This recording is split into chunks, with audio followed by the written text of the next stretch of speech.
Hello, welcome back to Only Pistols. Today you get two for the price of one, which is appropriate because these are Model 2. These are Feinwerkbau Model 2 pistols. This was Feinwerkbau's answer to Walther's CP and the CP123 range that later came on. So since the start of formal pistol shooting, which was introduced by the UIT/ISSF in 1969, pretty much the pistol of choice was the Feinwerkbau 1965 or the Feinwerkbau 65. So pretty much the only pistol in town. Then Walther introduced their CP, and everyone could really see that this was going to be the way forward. You had a pistol with a lot fewer moving parts. You didn't have to cock it, you didn't have to compress a spring, so it was much easier to cock, much lighter effort involved. And you had a lot of improvements in things like grips and sights and the trigger. So let's have a look at the markings. We'll have a look at one because they're basically functionally the same. So on this side, you can see the marking to indicate that it's low powered for the German market. CO2, Model 2, caliber 4.5, 177, made in Germany, and the serial number. You can also see there the sights for windage. On the other side, Feinwerkbau banner made in Oberndorf. And that's it for markings and elevation. So what else have we got? Well, standard Feinwerkbau sights by this stage. So they're adjustable for width, with the adjustment in the front there, and fully adjustable, and a very nice sight picture, so wide, so you can adjust the width of the rear sight, and you can also change the front sight blade, and those are held in with that little screw on the front, and they're a little metal insert that just sits back against that shoulder to support them. So a good range of sights that were available. The body is aluminium, steel barrel, and steel cocking lever, and a hardwood grip, which is two pieces and has a palm shelf. At this stage, they weren't adjustable for rake, so that was the one angle you got. Trigger is adjustable. You can't really see it through there, but it's adjustable. It's adjustable for length. So you can move the trigger blade forwards and backwards, and obviously you can rotate the trigger by undoing the screw at the bottom. Other features, it comes fitted with a dry fire. So if you lift the cocking lever, that moves the bolt back, cocks the action. And at that point, if you push that button through, that now puts a block in the hammer when it comes forward. It's a linear hammer. So when you close that lever down, it's at rest. And now when you pull the trigger, you just get a dry fire, which is very good and was a feature that was carried through right through the C range. There we go. So how do you get CO2 into it? It's a bulk fill. Feinwerkbau produced a standard set of CO2 cylinders. They're all marked with an empty weight and how much you can put in. So in this case, 0.268 of a kilo is your empty weight, and 0.053 kilograms, so 53 grams of CO2 can be added. Really easy to do.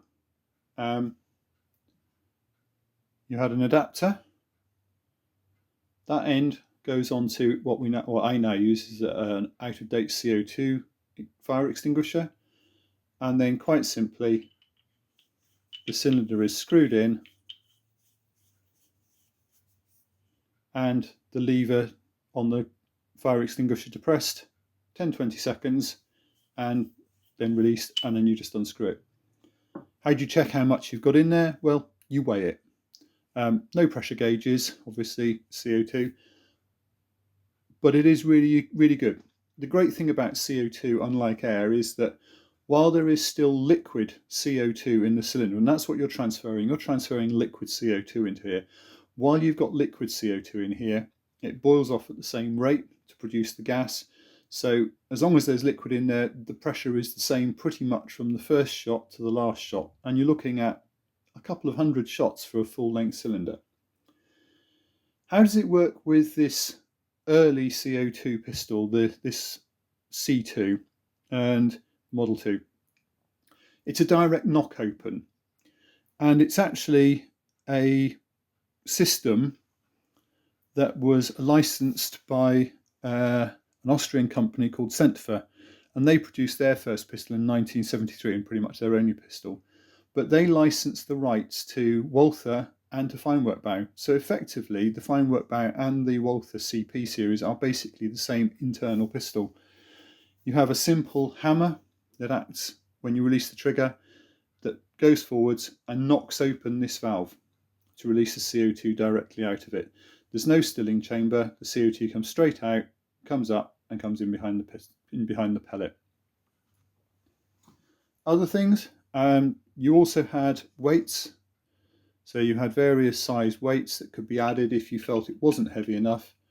But for my mind, these are pretty heavy pistols, particularly quite nose heavy because you've got a steel cylinder. So you could add more weight. Some reviewers at the time did say they were a little light. But anyway, so how do you actually load it to fire it?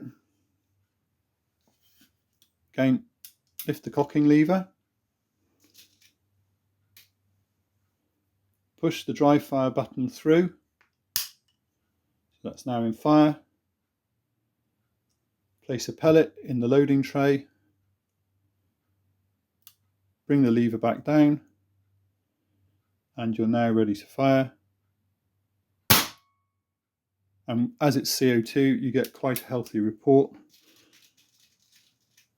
Velocities, that was the other great improvement. 550 feet per second was not unreasonable for absolutely no effort. If you had a single stroke pneumatic, you were normally looking at about 400 feet per second. Some of the better ones would be doing 450. So this meant the pellet was going really quite quickly, which was a great advantage because it spent less time in the pistol, less time in the bore, less time for you to alter it in its flight by moving the pistol. So what else have we got? Well, this other Feinwerkbau C2, Model 2, was designed for ladies and juniors, and basically it's exactly the same as the full-size pistol, but with a shorter barrel and a shorter cylinder. Despite the cylinder being shorter, you still got no problem with having a full charge, being able to do a full competition. You've still got in excess of 100 shots out of that short one. So the other thing you can do is you can use that short cylinder on your full length pistol to reduce the weight if you wanted to change the balance a bit.